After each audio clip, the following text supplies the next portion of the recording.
Dear brothers and sisters, a companion asked Prophet ﷺ, O Prophet of Allah, should we help an oppressor? Prophet ﷺ said, yes.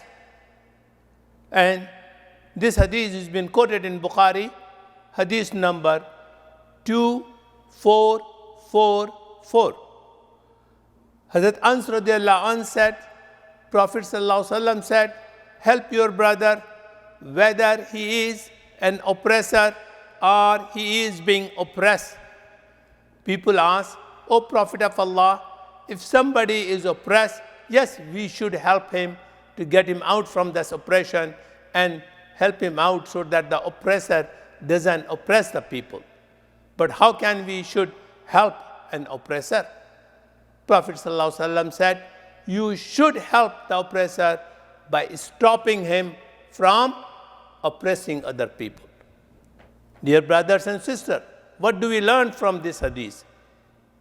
Basic principle is we should spread good deeds and we should stop the evil. Oppressor is committing an evil and we should stand in front of him to stop the oppression. Thank you.